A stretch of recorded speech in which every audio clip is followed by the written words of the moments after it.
이번 시간에는 직무분석의 기초와 직무분석 프로세스 기법에 대해서 함께 공부하도록 하겠습니다. 담당의 김성철 교수입니다. 첫 번째 주제는 직무분석의 기초에 대한 부분을 함께 공부하고요. 두 번째는 직무분석 프로세스와 기법에 대해서 함께 공부하는 시간을 갖도록 하겠습니다. 먼저 직무분석에 대한 요약된 내용을 한번 먼저 점검하고 공부하도록 하겠습니다. 직무분석이란 요약 직무에 포함되는 일의 성질이나 직무를 수행하기 위하여 종업원에게 요구되는 적성에 대한 정보의 수집이다 라고 분석하고 있습니다. 더 나아가서는 한 사람의 종업원이 수행하는 일의 전체를 직무라고 하며 인사관리나 조직관리의 기초를 세우기 위하여 직무의 내용을 분석하는 일을 직무분석이다 라고 말하고 있습니다. 자, 여러분, 그럼 먼저 직무에 대해서 밝혀야 할 항목으로 먼저 살펴보도록 하겠습니다. 항목을 9가지로 나누는데요. 첫 번째는 직무의 내용입니다. 직무의 내용에는 목적과 개요와 방법과 순서에 대한 것을 함께 연구하고요. 두 번째는 노동에 대한 부담입니다. 거기에는 노동의 강도, 밀도를 함께 직무를 살펴보고요. 세 번째는 노동의 환경입니다. 그곳에는 온도와 환기와 분진, 소음, 습도, 오염 이런 부분들을 어떠한 환경인지 살펴보도록 하겠습니다. 네 번째는 위험에 대한 재해입니다. 감전이나 폭발, 화재 또는 고소 또는 재해율, 직업병 이런 부분들이 위험의 재해로 보고 있고요. 다섯 번째는 직무의 조건입니다. 거기에는 체력과 지식, 경험, 자격, 개성에 대한 부분을 살펴봅니다. 여섯 번째는 결과에 대한 책임입니다. 직무를 수행하지 않았을 경우에 인적 자원, 또 물적, 손해의 정도 이런 인적, 물적, 손해의 정도를 살펴보는 것이 결과의 책임이고요. 일곱 번째는 지도의 책임입니다. 그것은 후진자 지도의 책임이라고 볼 수 있고요. 여덟 번째는 감독의 책임이고 아홉 번째는 권한입니다. 그러면 이러한 여러 가지들을 직무 분석의 방법에서 살펴볼 때는 실제 담당자에 의한 자기 기입, 스스로 기입하는 것이죠. 또 분석자에 의한 관찰 또는 면접을 통한 청취 그리고 통계, 측정, 검사로 이렇게 나누어서 볼 수가 있습니다. 어느 것이나 모두 주도 면밀한 준비와 세심한 주의가 필요하다고 볼 수 있습니다. 그리고 직무 분석의 결과는 직무 기술서나 직무 명세서로 종합되고 정리되어 있다라고 보는 것이죠. 여기에는 채용과 승진과 배치 전환과 교육의 훈련, 그리고 임금, 안전위생 등 인사관리나 직무 분담, 부서 편성, 지휘 감독 등의 조직관리의 자료를 제공한다라고 볼 수 있습니다. 자, 다음은 직무 분석의 기초 중에 직무 분석의 개념에 대해서 함께 공부하도록 하겠습니다. 이반 세비치는 직무 분석과 관련되는 용어를 다음과 같이 정의하고 있습니다. 첫 번째 직무 분석이란 직무와 관련된 중요한 정보를 수집하는 목적을 갖는 체계적인 프로세스다 라고 보고 있는 것이죠. 두 번째는 직무 기술서는 직무에 대한 정보를 문서화하고 이를 요약 기술하는 것이다 라고 보고 있습니다. 세 번째는 직무 명세서를 보고 있는데요. 직무 명세서는 주어진 직무의 효과적인 수행에 필요한 지식, 기능, 능력, 특질, 그리고 이외의 특징을 문서화하여 설명한 것이다 라고 보고 있습니다. 네 번째는 과업을 보고 있는데요. 과업은 성과입니다. 예를 든다면 제품이나 서비스를 이야기하는 거겠죠. 그래서 성과를 산출하기 위해 조정되고 결합된 직무의 요소다라고 보고 있습니다. 다섯 번째는 직위를 얘기합니다. 포지션이죠. 개인에 의해 수행되는 책임과 의무로부터 구성된다라고 보는 것이죠. 종업원이 존재하고 있는 만큼 조직에는 많은 직위가 있다라고 보고 있습니다. 다음에는 직무입니다. 영어는 job이죠. 직무는 유사한 과업들이 모여서 하나의 일의 범위를 형성하는 것이다 라고 하는 것이죠. 일곱 번째는 직무에 대한 집단입니다. job family라고 볼 수 있겠죠. 직군이라고도 하며 유사한 직무를 갖는 두 개 또는 그 이상의 그룹으로 보고 있습니다. 여덟 번째는 직종입니다. 직종은 동일하거나 유사한 직군들의 집단이다 라고 보고 있는 것이죠.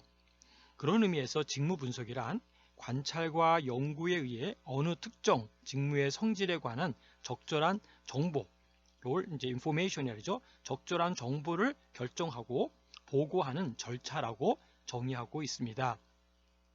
즉 다시 말하면 그 직무를 구성하고 있는 과업 그리고 그 직무를 완수하기 위하여 근로자에게 요구되는 기능과 지식과 능력과 책임 그리고 더 나아가서는 그 직무가 타의 모든 직무로부터 구별되는 것들을 결정하는 것으로 직무에 관한 정확하고 적절한 정보를 획득하고 기술하는 기초적 기법이다 라고 보고 있습니다.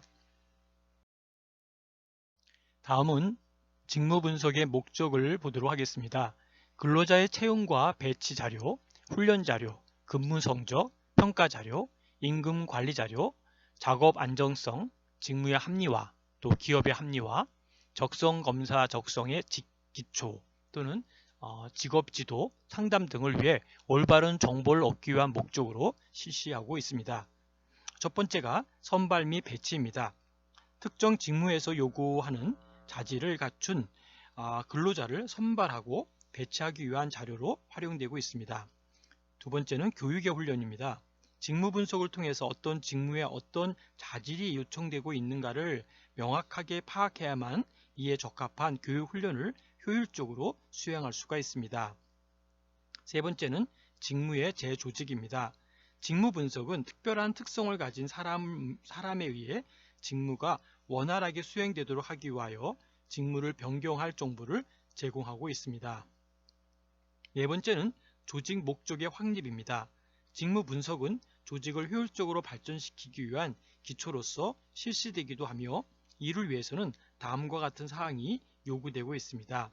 첫째는 조직의 목적이 설정되고 그 목적을 위한 기능이 명확히 됨으로써 적합한 조직 체계가 확립되어야 한다라고 보는 것이죠.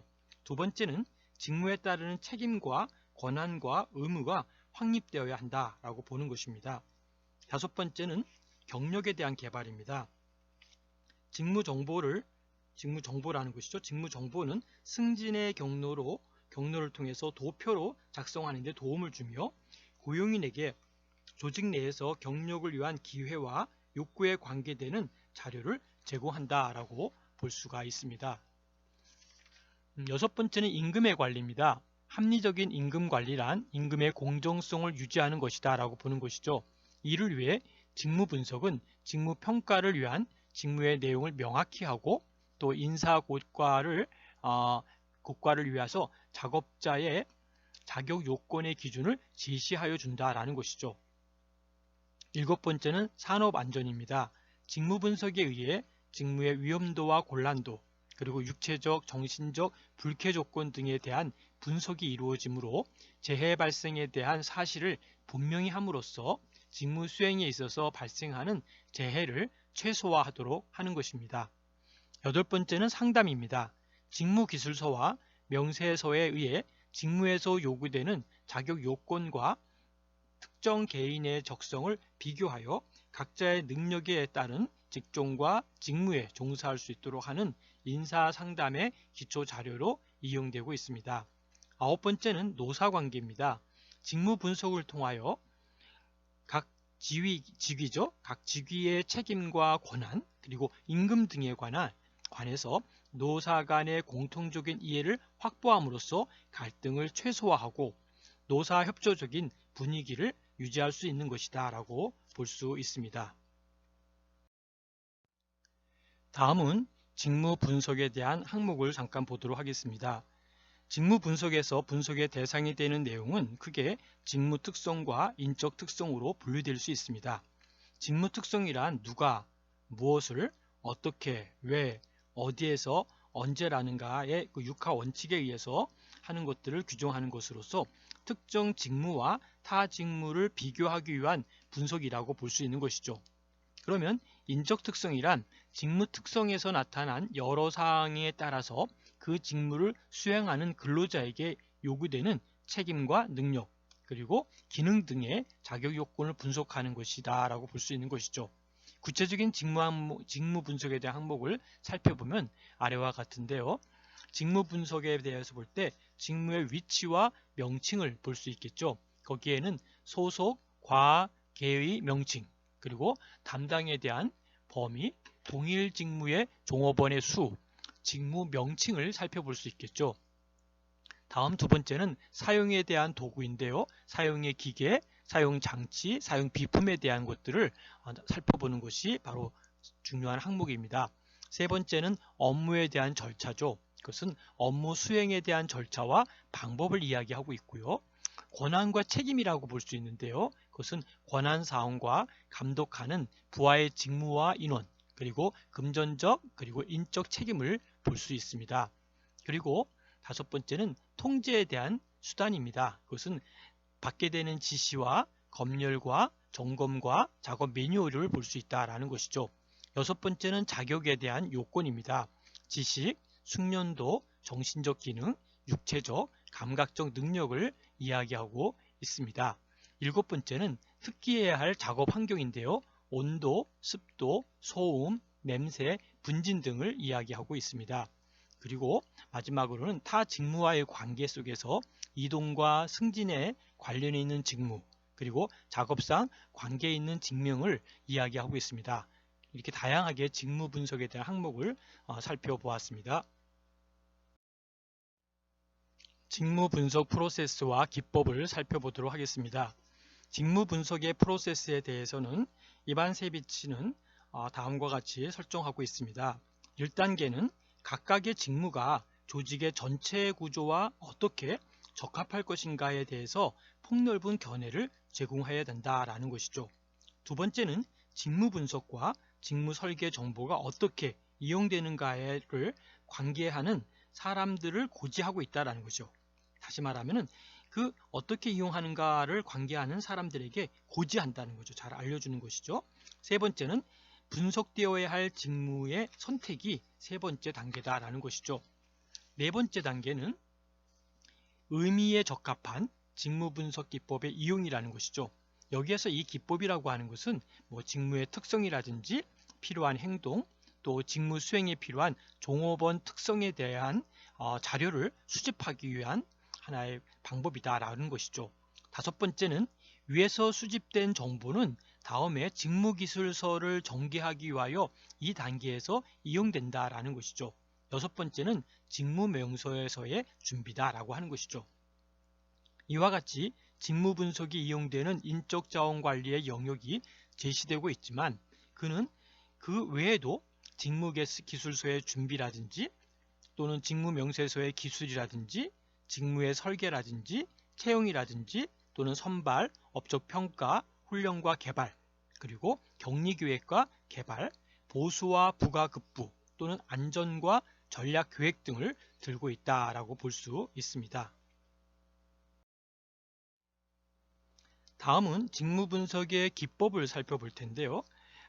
직무 분석에 대한 기법에는 그레이엄이 얘기했던 몇 가지 제시가 있습니다. 첫 번째가 직접적 관찰, 그리고 직무 담당자와의 면접, 그리고 상사의 면접, 또는 직무에 필요한 자료.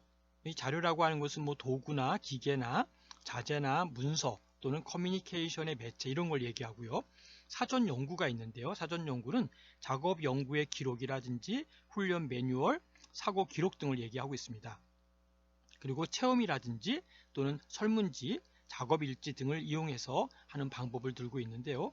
직무 분석을 엄밀하게 행하기 위해서는 복수의 방법을 병행하는 것이 좋다라고 이야기를 하고 있습니다. 그리고 직무 분석의 기법으로는 수집된 그 정보의 성격으로부터 다음과 같이 분류할 수 있는데요. 첫 번째가 직무 지향 기법이고, 두 번째가 행동 지향 기법이고, 세 번째가 특성 지향 기법이다 이렇게 제시를 하고 있습니다. 그 세 가지를 한번 좀 살펴볼 텐데요. 직무 지향 기법은 직무 수행의 성과에 초점을 두고 개개인이 수행해야 할 과업 전체의 하나의 상을, 전체의 상, 보이는 상이죠. 상을 명확히 하려고 하는 것으로서 분석하고자 하는 직무에 대한 상세한 정보를 기반으로 직무조사표를 작성한다라는 것이 직무지향기법이고요. 행동지향기법은 수정해야 할 직무만이 아니라 근로자의 행동이라든지 다시 말하면 근로자의 직무 수행 행동에 초점을 두고 분석하는 기법이다라는 것이죠.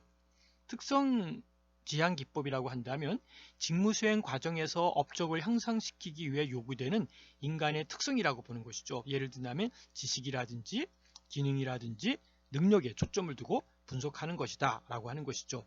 이 직무 분석, 구체적인 직무 분석을 위해서는 정보와 자료의 수집 기법이 여러 가지가 있는데요.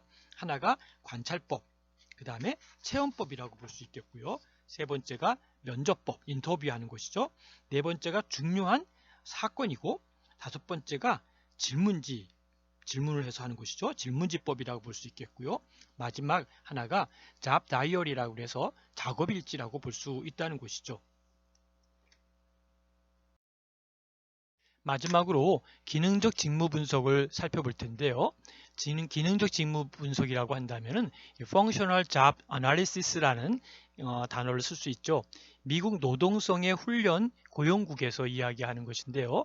이 훈련 고용국에서 개발된 직무 분석 기법으로 그 단어의 영문 이니셜을 땄죠. 머리 글자를 따서 FJA를 약칭으로 합니다. 다시 말하면 Functional Job Analysis라고 하는 것이죠. 모든 직무는 데이터에 대한 자료가 필요하고 또는 people이라는 사람이 필요하고 또 things, 사물에 관련되어 있다는 것이죠. 쉽게 말하면 자료와 사람과 사물이 관련되어 있다는 가정하에서 직무의 자료 관련 기능은 통합과 분석과 조정을 살펴보고요. 사람에 대한 관련된 것들은 바로 협상, 감독, 지시 등을 볼 수 있겠고요.